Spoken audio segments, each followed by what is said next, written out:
Welcome back to Four Faces. Let's talk about Haiti. Let's get into it. Listen, it's a disaster, right? And it's sad. Here at Four Faces, we like to talk about all issues dealing with life, sports, entertainment, but also trending news that deal with people. And let's get into that. Now, Haiti, it's a disaster. We all know the story, right? And if you don't know, I don't know where you've been at. But here we go. It's so bad there, man. I mean, they got kids being raped. They got murder happening every second. You got the gang violence. You heard it. You know the story. In this case, you don't know the story. Haiti right now, they got over about 200 gangs there. They got one guy who likes cooking barbecue. He ain't calling barbecue. He's a gangster. They ain't calling barbecue. Look like he eats a lot of barbecue. His stomach all puffed out and everything. Look like a tubby toy. Like a tubby toy. He's only big and bad because he got the weapons on him. By the way, those weapons are being supplied by who? People from America, people from DR, right? They being supplied that way. And let's not forget, Haiti, that it's just like the government supplied the weapons to begin with. Excuse me. The government, they supplied the weapons. They gave the weapons. They gave the financing to the gangs. And now it's a disaster. It's a daggone disaster. So who is happening? Well, you know it. They got raping going on. Matter of fact, it's so bad they even killed journalists. Well, raping itself is bad. We know that. And where's the UN? Where's America? Well, America's at home. America's home in their bed. America's home at the club. America's sleeping at the parties. America's doing what they do. What about all the international UN? Well, they're a little occupied now. They got things going in Gaza. They ain't got no time for over here. You know how that is. The Haitian people, where are the Haitian people at? Well, again, they selling houses. They doing real estate. They cuddle up warm and comfortable with their kids at night. Tell them, kiss them on the cheek. Tell them how much they love them. Cuddling them, going, traveling the world, doing here, making that money. Got Lil Wayne. By the way, he's Haitian, just in case you didn't know, rapper. Not that he might not be contributing, but I don't hear his voice nowhere. He's a millionaire. Put out some news ads, right? Put out some ads. Put some billboards. And that's the thing I'm getting at. Where's all the daggone Haitian people? Where are they? They home, cuddle up with their family members. Going to parties, birthday parties, having extravagant weddings and driving cars. And not all of them. Don't get me wrong. Not everybody. Not everybody Haitian is living lovely. But there's a lot of rich Haitians out there. There's a lot of rich rapper Haitians, a lot of rich movie star Haitians. Yes, there are. And I just mentioned one of them, but there's many more. The question becomes, where are you? You could sit there and you could place billboards, you could place advertisement, you could go on TV, you can go on CBS News, NBS, all of these news, BBC, you name it, you can go there and you can talk about it. Even Fox News will want to hear your story. Because why? You got power. Filming on the streets. In the last 3 years, at least 5 journalists have been killed here for trying to investigate the crimes of thugs. One of the recent incidents involved Dumeski Carson photographing the site of another gunfight when some man approached him and demanded his photos. When he refused, he was simply shot in the head. Haiti is now third after Syria and Somalia on the list of most dangerous places for journalists to work, particularly because attacks on them are not investigated. But specifically for the People channel, this brave man agreed to go out onto the street with a camera to interview local residents.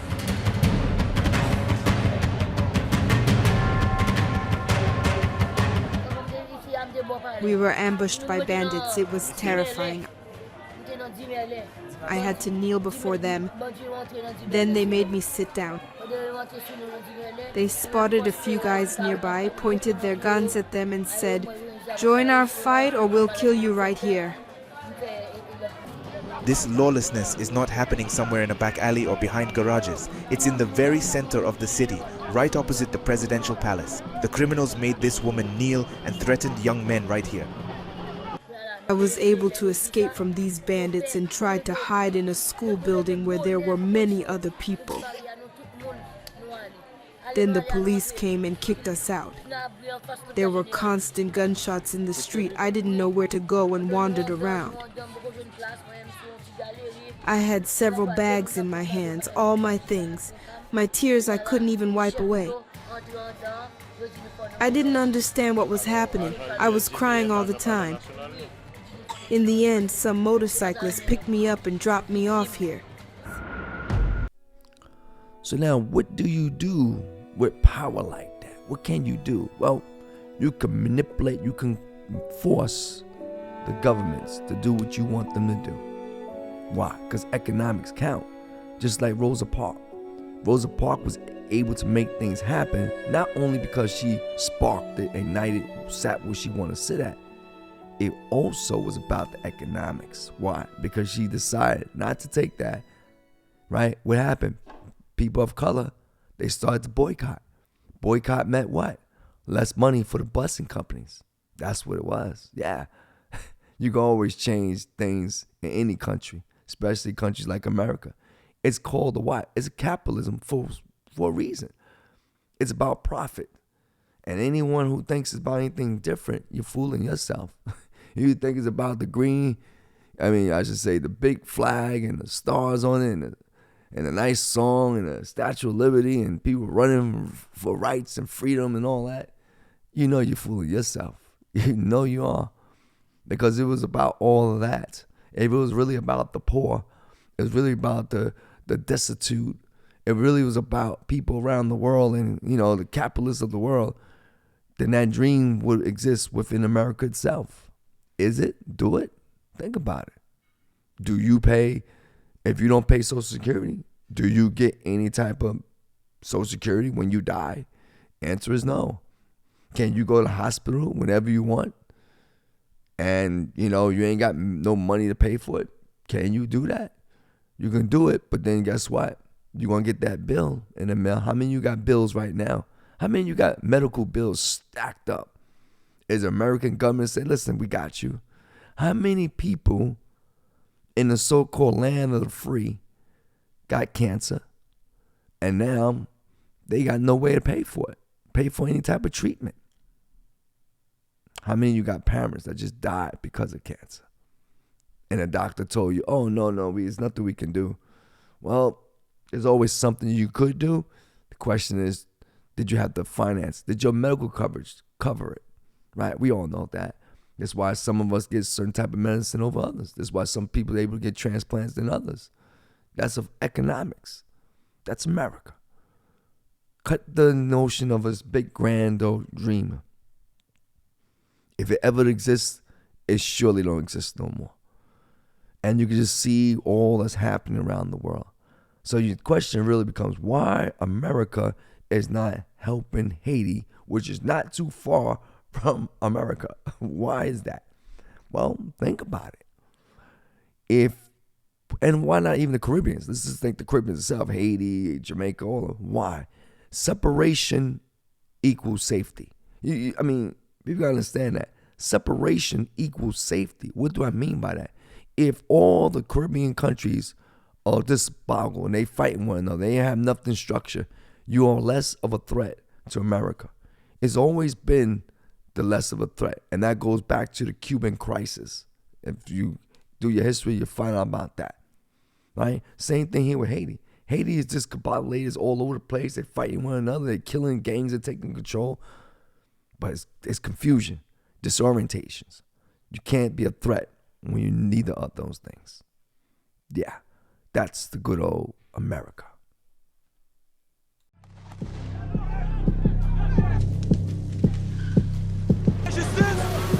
You see this crowd torn apart. This is Haiti and people are like in a battle trance. I don't know. They're smashing everything around them.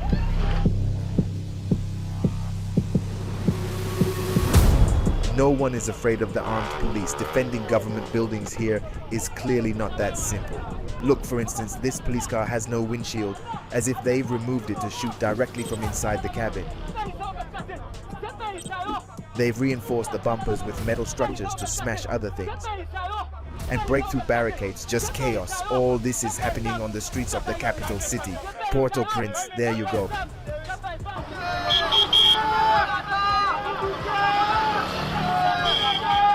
It has come to the point that the bandits in Haiti have seized the main airport in the country and closed it. They set fire to several police stations and stormed 2 prisons, releasing 4,000 criminals, some bandits, damn if I know what they were sitting there for. At the same time, the police are paralyzed. You see, people, if they want to ask for help, they don't call 911 in Haiti now, they call the radio so that someone can hear them, come and help them in any way possible. The death toll is already in the tens. It's impossible to say exactly how many people have died. Today we will try to figure out what happened in this small country, who sees power in it, and what will happen next. This is Liadoff and how people live, or rather survive, in Haiti.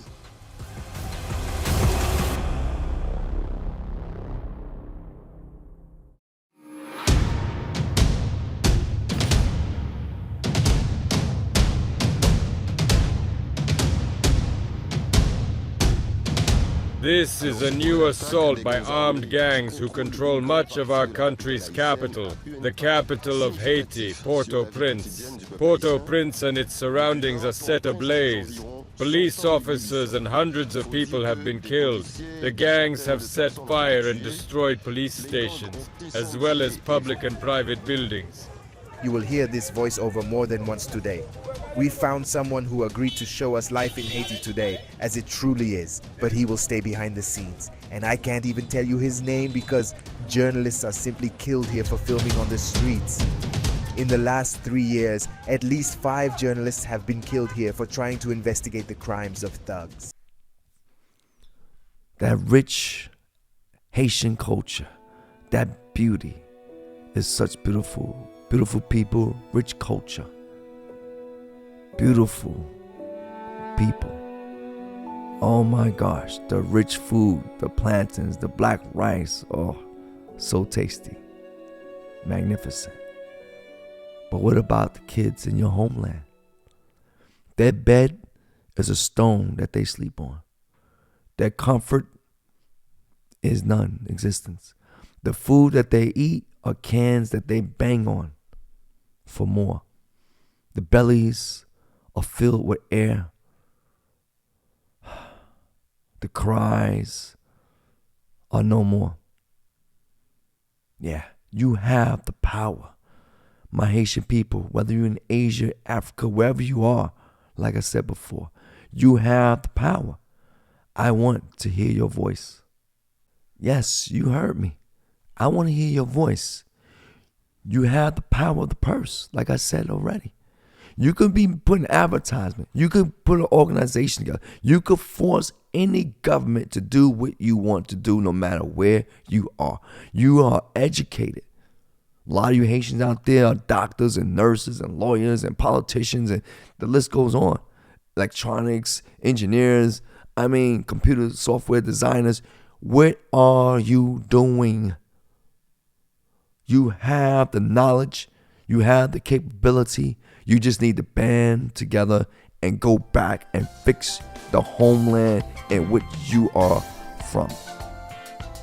You can take control. You could change the way. Question is, are you willing to do it? This is 4 Faces. We'll talk.